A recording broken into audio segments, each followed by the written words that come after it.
Pagkatapos noon, hindi ko na uli nakita si Miss Ayaka.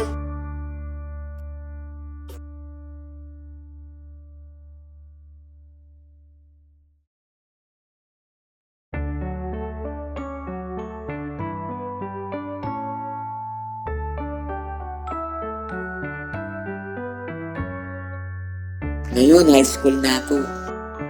Mas malakas na ang loob ko. May girlfriend na rin ako.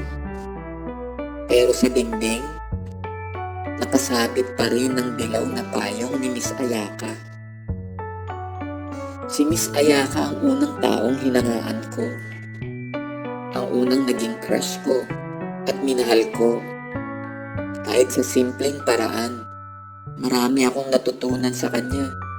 Pero higit sa lahat, siya ang nagturo sa akin kung paano mahalin ang sarili kong kwento.